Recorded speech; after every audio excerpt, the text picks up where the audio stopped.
Okay, today I'm going to show you how to upgrade the motors of a Delta Ray wing. The normal motors that come in there are, this one I've already done. The normal motors that come in there are brushed, so sometimes people want a little brushless action and having to rechange everything to brushless. You have to change the servo. I liked the safe because it got me out of a lot of trouble. I'm not a totally experienced flyer, but having that safe activation is pretty good if you're about to crash. So these are the motors I'm replacing them with, the Pro 180s. It makes a noticeable difference in speed-wise and all that jazz in the same size. Just basically a drop-in. You will need to be able to solder a little bit, have a very small screwdriver, and I use a little bit of super glue in a spot. What I did first is I made sure I knew which direction the props were spinning, just in case I needed to reverse the polarity. They're opposite spinning props, so just keep that in mind. Another thing is, you are not going to use the regular leads for these motors. You'll end up soldering or desoldering them off so that you can fit the regular servos in there. So I also took the stickers off here just in case, because it's kind of a tight fit and has a little heatsink that's on it, so got rid of those. Another thing to notice is that you have these capacitors right there, and they're actually touching here, but you're going to have to bend those out of the way a little bit to fit down inside, and I'll show you how I bended them. First, we're going to take off these screws and take the motor out. Right? There's 3 screws here that you need to take off. This is just press fitted on. You actually can pull it off quite easily, or you can use a small flat blade. I know this is a Phillips, but get a flat blade in there and gently pry it off. And you could probably just pop it off that way. They're just pressed fit in. This little styrofoam nose is glued on. As you can see, the threads there, it's not thread on, it's just a press fit. So I'm going to undo those 2 screws, and this thing will pop off, and then we will need to, I gotta get that screw, I did that screw already. There you go.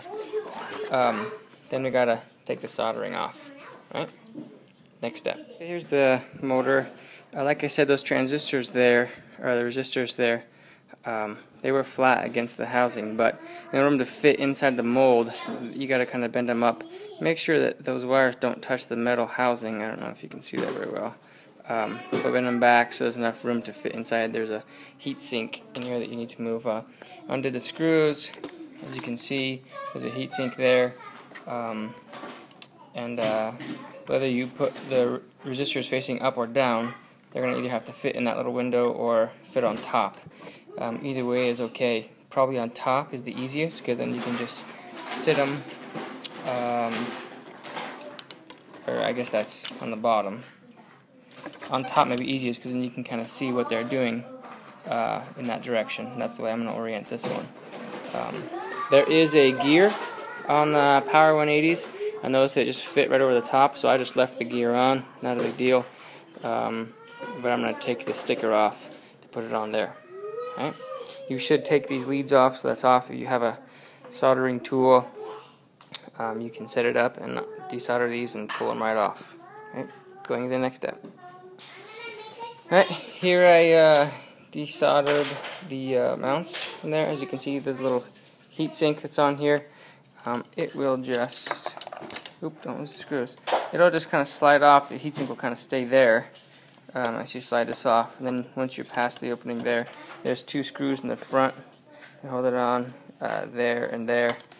They're really tiny screws. Hold on a second, Gavin. Once you pull this out, the heatsink comes off. You can put it back on there. That's why I chose to take the sticker off, because I want the heatsink to touch the bare metal of the new motor. So here they are. Hold on a second, Gavin. Side by side. You can tell this one has a little more torque just by spinning it, but the resistors are a little bigger. They should fit right in there, and it's going to be good.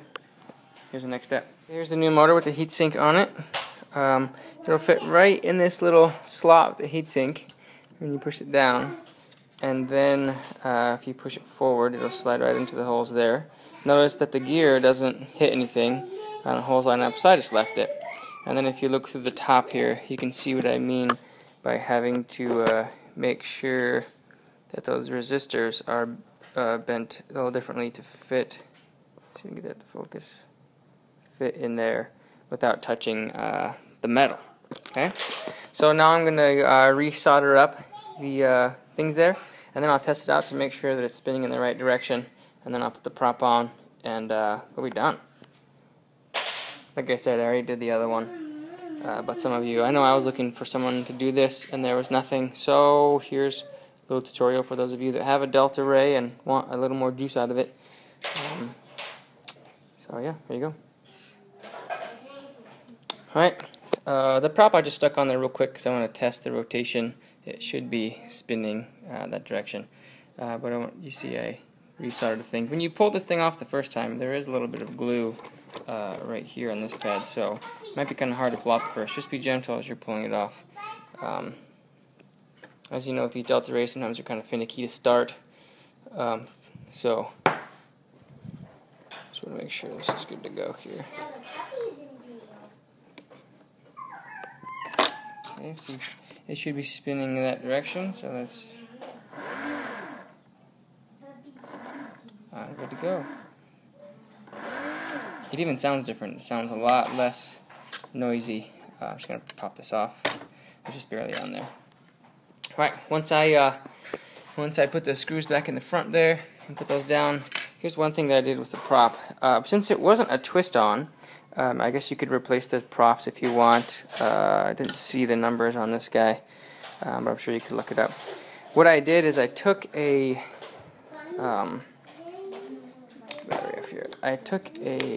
drill.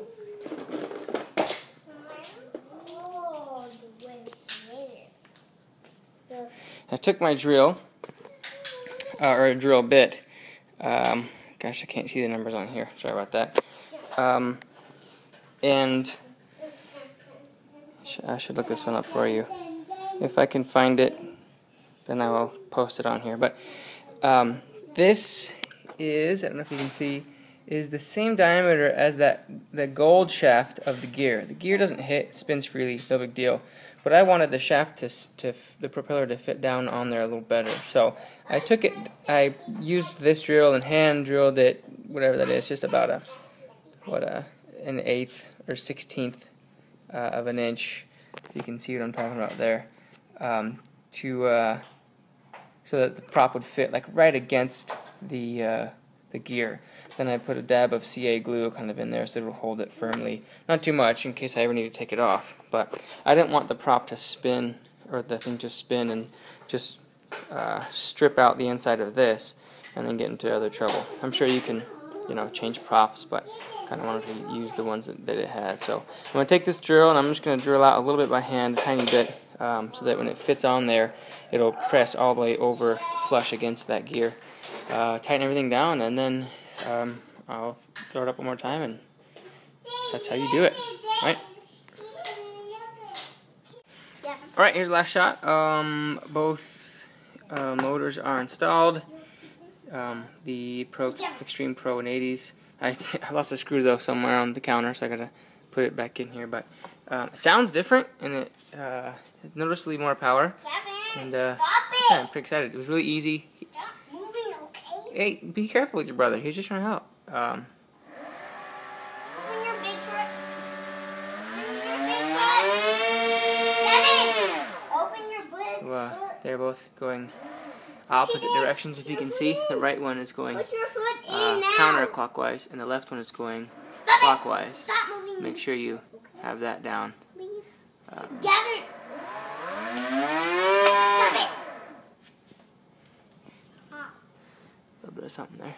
All right, cool. Stop it.